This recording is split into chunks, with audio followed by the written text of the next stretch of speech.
Doncaster Rovers Football Club.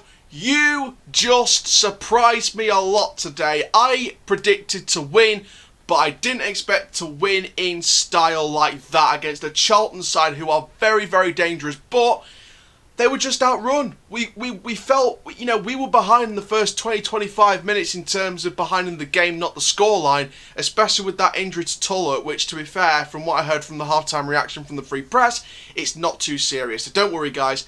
Reece James' injury, though, in the second half. Let's see what happens with that one, but hopefully that one's not too serious as well. But first of all, hello guys, I'm the CHALL, your Doncaster Rovers channel, and welcome to this match review of Charlton Athletic 1, Doncaster Rovers 3. Oh my giddy auntie, what a performance. What a flaming performance. What a game for us. And like I said, first 20-25 minutes, we were on the back foot in terms of the play and not the scoreline. It was still 0-0. We were on the back foot. We were getting pressed. Charlton looked dangerous. Injury to Tullock, you know, forced to come off for Jason Lekeela, and I'll talk about that sweet, sweet Palace man in a little bit. But what a game. What a flaming game. So before we get into my first and second half highlight thoughts, I'm going to share with you the starting lineup that we had, and share with you also my predicted lineup once again. Let's share with you my predicted lineup once again, what we put on back yesterday.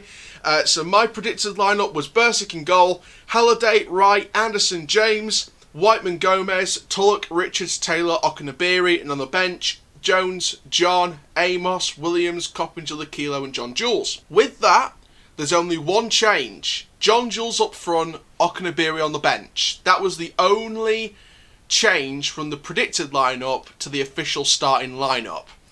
So the starting lineup was Bursick, then back four of Halliday, Wright, Anderson, James, midfield two of Whiteman, Gomez, Tullock on the right, Taylor on the left, Richards at cam, John Jules up front. Bench, Jones, John, Amos, Williams, Coppinger, Lekeela, and Okunabiri. And we only used John, Lekeela, and Coppinger today in terms of substitutions. So if we use Coppinger, Lekeela, and John, then Jones, Amos, and Williams and Okunabiri were not used. Because, of course, we used Coppinger, Lekeela, and John. So that is the predicted and the starting lineups. Now, let's talk about my highlights. Wow. What a performance from the Rovers, red and white. Rovers till I die, my sunshine. And, yeah, like I said, first half, first of all, Tullock with the injury in the 13th minute. Very, very tough to take. He walked past the Free Press people at half-time, so apparently, according to that live reaction on Facebook, it doesn't look too serious. So maybe we're looking at a couple of days, few days rest here, so maybe he'll be on the bench for the next game against Bristol Rovers, which, judging by their loss 2-0 to Ipswich today, and with their record with their manager Ben Garner, I am very excited to see if we're going to run riot against Bristol Rovers next weekend. But yeah, Tullock came off, Lekeela. Oh my God. There is a reason. Now, this goes out to the Rovers fans that are deluded enough to say, why are we loaning players in? Why are we getting Premier League loanees? Why are we giving free contracts to Premier League rejects? This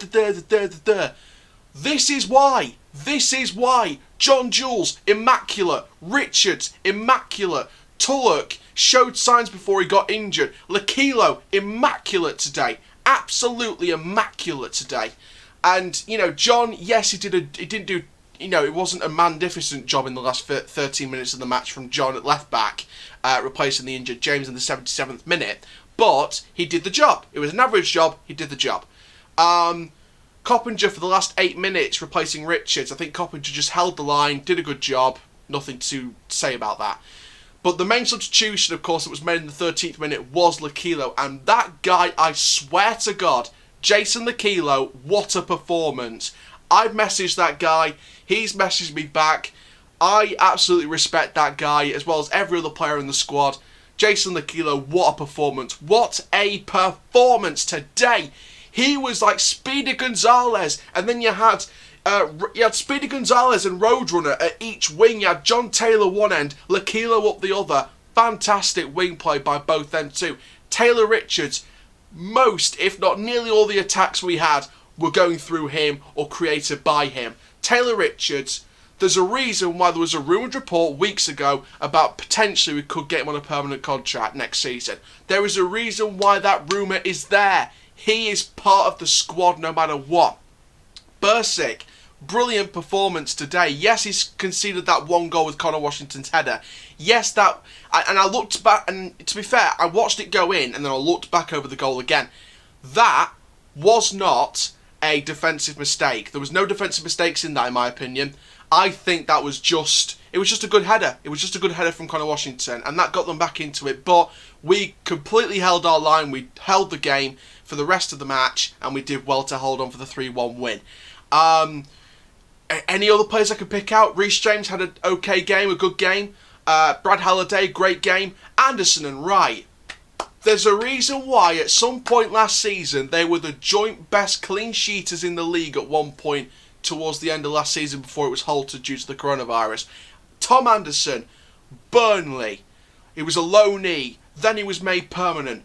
Joe Wright, free from Huddersfield Town a few years ago. We've just made those two players two of the best centre-back pairings, one of the best centre-back pairings, arguably, in this league, in my opinion. And I'm not just saying that because I'm a Rovers fan. I'm saying it because the evidence is on the score sheet. The evidence is on the stats. John Jules up front. What was that Messi-esque goal coming from? Nutmegged a player and slotted it through the keeper in style. John Jules, Lionel Messi. In fact, no, better than Lionel Messi. No, I'm joking. But no, John Jules, fantastic goal. And to be fair, I put a tweet out after the final substitution was made in the 82nd minute. I replied to a tweet that Rovers put out in the 82nd minute when Richards came off for Coppinger. I said no for Fajiri today, but when you see John Jules' goal and the way he put himself about in the match, you've got to give that guy 90 minutes. You had to give him that. And Lincoln fans, I'm sorry you didn't get to experience the best of John Jules because obviously he got injured for you guys, so you couldn't experience, any of his play. But that guy, if he can stay injury free and stay on the confidence booster, we've got a born goal scorer on our hands. Yes, it's going to provide a lot of competition for Fajiri Okabiri, but looking at that squad, it might be Coppinger's last season. Fajiri might have his first full season here, but looking at that squad, I think we've got a first team squad on our hands. We've got a genuine chance of getting a good consistent run of wins together now. Especially with Bristol coming up next weekend. They lost 2-0 to Ipswich today. Wigan, we've got the following weekend. They were beaten 3-1 by Gillingham under Steve Evans today. So we've got two sides that lost today in back-to-back league games in weekends. I mean, we could do so much against Bristol Rovers. Wigan Athletic will be definitely tougher in my opinion, no disrespect to Bristol Rovers, but I think Wigan will be tougher. But I think we can still get the job done. I think Wigan's off-field problems, again, that will dominate in my opinion. But with Charlton Athletic, obviously there was 1,000 fans there today, and I think for the first 15-20 minutes when they were in control, you could definitely hear an atmosphere. You could definitely feel an atmosphere. After we scored with, by the way, can I just say, I got that prediction right. Magic Gomez scored again. The crowd was just silent.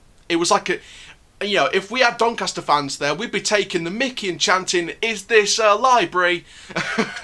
And it was, oh my god, it just feels so good to win. It feels so good to win. We got robbed of a 1-1 draw at the very last minute last weekend against MK Dons. Yes, they deserved points from the game, but we could have held on and got 3 points for the 1-0 win. And to be fair, usually in the Premier League when teams do that, pick up points where they shouldn't have, they say that's what potential champions do. We picked up a point where we kind of deserved no points from that game because MK Dons dominated us. And that's the kind of thing where you say that's what promotion candidates do. No disrespect to Charlton because they had a limited squad, they didn't have much to work with. I was talking to Tyler after the game, and there was a reason why Choose Anake was not in the squad today, and that's because he's tested positive for coronavirus, which, my thoughts go out to Anake, to his friends and family, through this difficult time. Dylan Phillips, I said to Tyler at first half, why wasn't that keeper in the starting lineup? And he told me because He's got 12 months left in his contract. Didn't want to sign a new one. Lee Bowyer said, you know what, you're not getting played. So I think Dylan Phillips is looking for another club. He's not getting played. But that doesn't excuse Ben Amos in goal today. He looked shaky. He looked like one of those rattlesnakes. He was rattling all over the game. You know, he was shaky in goal today.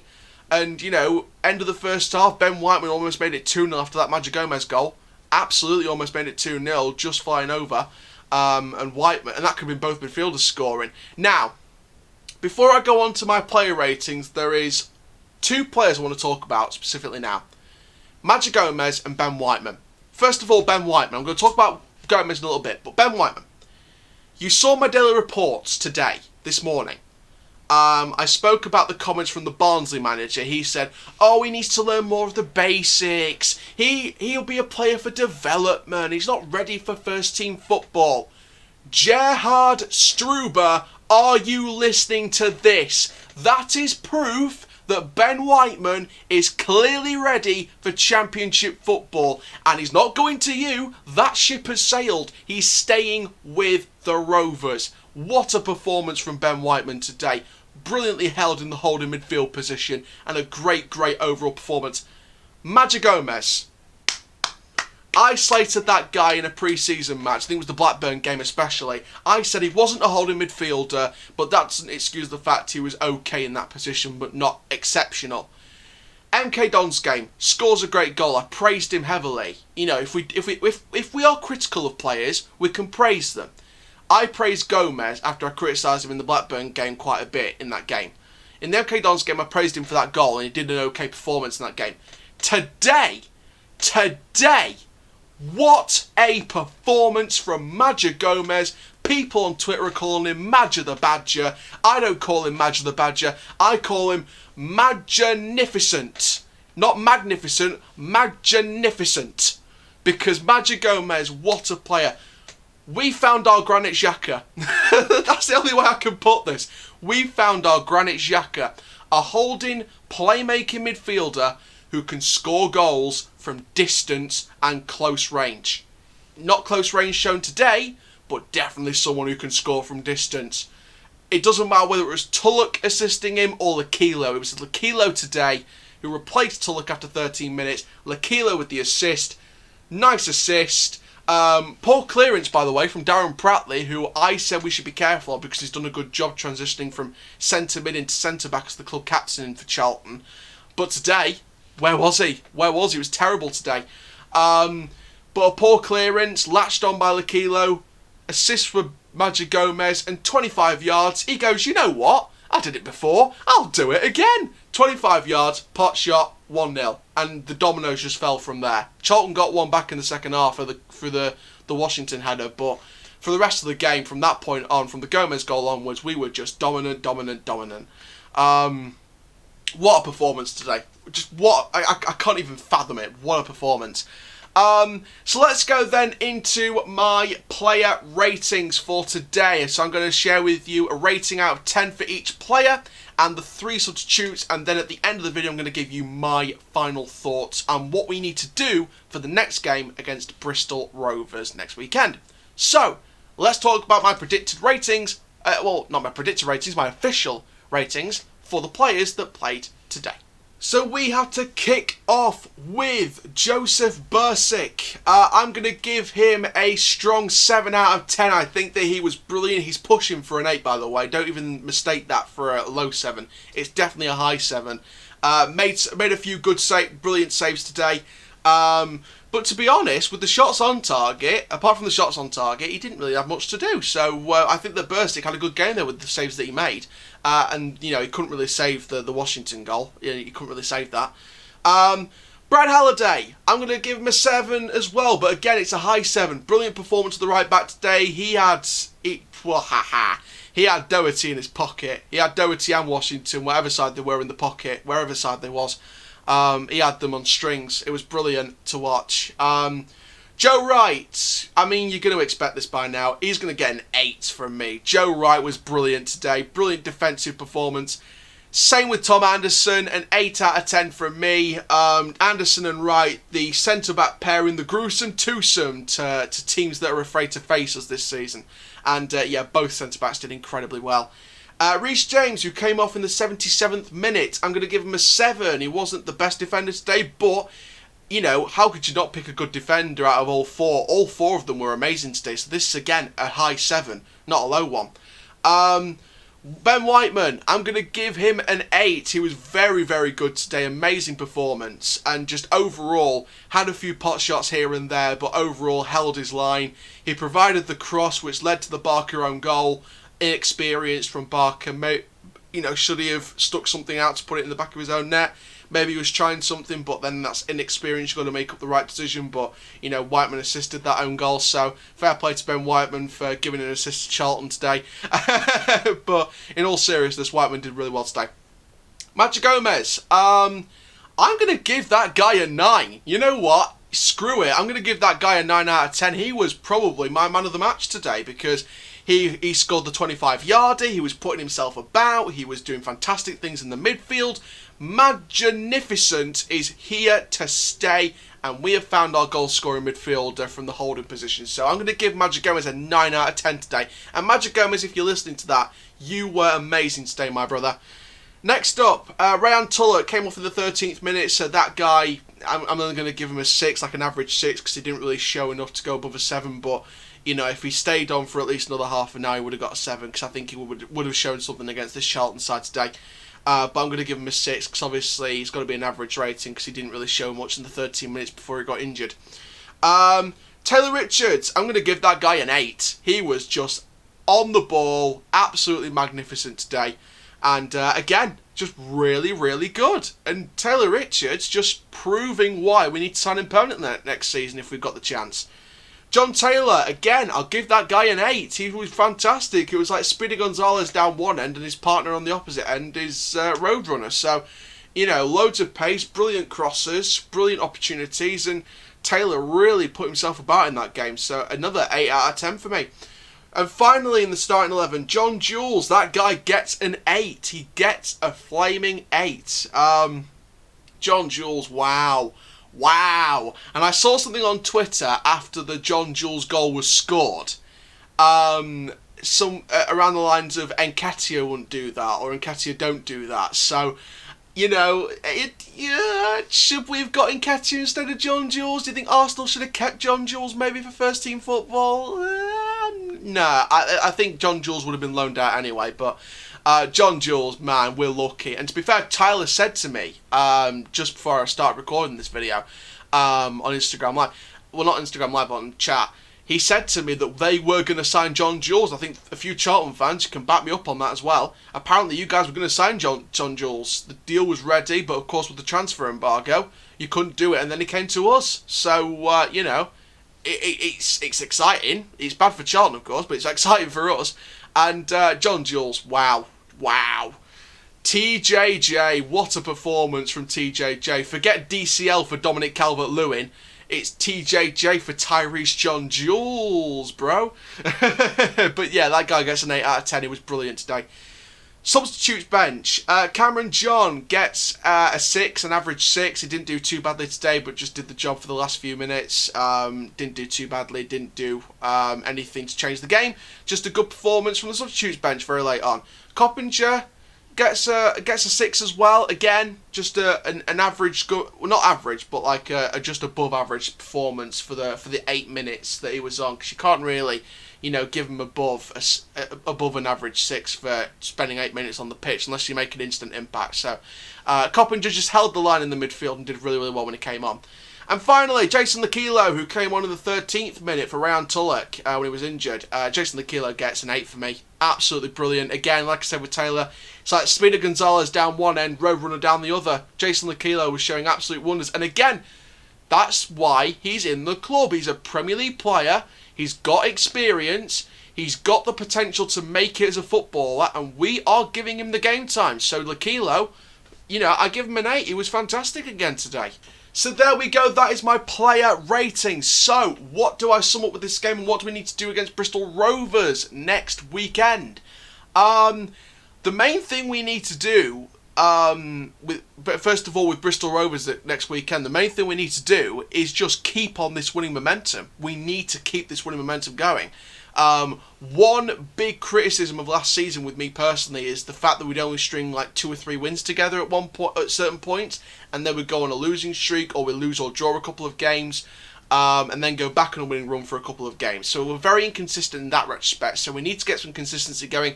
Bristol Rovers should be a good win, in my opinion.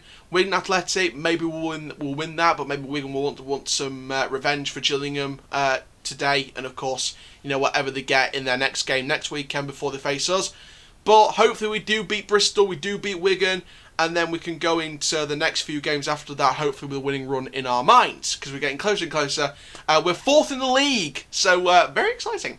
But yes, very exciting, and this is just going to be brilliant. I've got a feeling that Doncaster's going to have a good season, especially since we've now got the squad in full motion. Now, what do we need to do against Bristol Rovers? Like I said, keep the winning momentum going. In terms of the lineup, I would not. I think if Tullock's going to be on the bench to rest the injury he had today, even if it's not too serious, if it's a couple of days or so, I would still not risk it. I would put him on the bench. With James, I would put him on the bench as well. I'll put Amos there. John's not a left back, so I don't know why they keep playing him there. But if he's trying to transition into a left back, I think he's better at centre back in my opinion. But to be fair, I can see why you transition him into a left back, because you can't get ahead of Anderson and Rice at the minute. But I would put Amos on at left back in my opinion. I'd put him on. I'd give him game time. And with Tullock, I'd put Lakilo on. Absolutely, straight away. I'd give Amos game time, and I'd give Lakilo a chance, because he was fantastic. And, if Lakilo or Taylor underperforms against Bristol Rovers with about half an hour to go, you bring on Tullock for more magic feats. So, that's the only changes I make to the lineup, to be honest, for next week. And obviously I'll share my full predicted lineup going into the next weekend's game on Friday. Whether I'm doing a broad preview at the start of the week with a Bristol Rovers fan, I mean, if there are Bristol Rovers fans watching, if you want to get in touch, all the social media links will be in the description down below, and if you want to do a preview before the game, that's fine by me. But if not, then obviously I'll do a preview on Friday like normal. So, but I do think that what we need to do is just keep the run going. Keep playing the way we played today, and we'll break Bristol Rovers down with the greatest of ease, as long as we don't make any silly mistakes, of course. So, to summarise this game then, like I said, I predicted the 3-2 win. I said it wouldn't be easy, but after the Gomez goal around the 25-minute mark, we just took over from there, despite the Charlton goal back. So, I think Charlton, obviously, they've got Lincoln next. They've got joint top of the league and behind by 1 goal difference to Ipswich. But to be fair, no disrespect to Ipswich fans, but last season you were top of the table, you were doing incredibly, and then you sort of fell away in the second half of the season and didn't get into the playoffs. So, maybe Lincoln City will top the table next weekend, depending on what Ipswich do next weekend as well. But I do think that Charlton against Lincoln is going to be a difficult game for Charlton. And Tyler was saying to me that Lincoln's going to be a very difficult game. So it'd be interesting to see what they do against Lincoln. Of course, we've got Bristol Rovers, so that's going to be hopefully a very good game.